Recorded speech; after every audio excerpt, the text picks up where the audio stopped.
নন্দীগ্রাম বিধানসভা PS number 220 অর্থাৎ booth number 220, এই 220-তে এই মুহূর্তে বুথের মধ্যে শুভেন্দু অধিকারী তিনি দেখছেন যে ভোট ঠিকঠাক হচ্ছে কিনা, এবং তিনি সকাল থেকে বিভিন্ন বুথে বুথে ঘুরছেন। এই মুহূর্তে বুথ নাম্বার 220 এবং শুভেন্দু অধিকারী যেটা বলছেন, যে সমস্ত বুথে তিনি 2021 সালে ঢুকতে পারেননি সেই সমস্ত বুথে তিনি ঢুকতে পাচ্ছেন।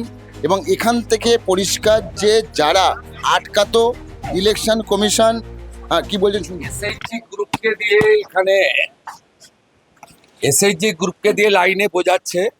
আমি অভিযোগ করে গেলাম, আরেকবার অভিযোগ এলে তারপর যা করার।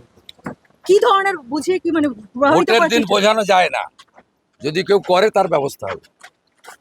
21 সালে এখানে আমাকে আসতে দেয়নি, দিনটা বদলাচ্ছে, ওই জন্য আজকে আমি এখানে এসেছি। সব গুন্ডাদের বোতলে পুরে দেওয়া হয়েছে। সাধারণ মানুষ বলছে 4 তারিখ পর্যন্ত শান্তি থাকবে আসলে। কি চলছে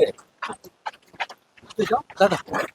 রে বেটা, আপনি দিয়েছেন স্যার। হ্যাঁ, আপনি দিয়েছেন তোর নাম কি? শেখ স্যার। যে বলে মুসলমানদের আমি দেখি না, না, সব ভুল ধারণা স্যার, সবই ভুল ধারণা। তো চাকরিটা আমি দিয়েছি তো।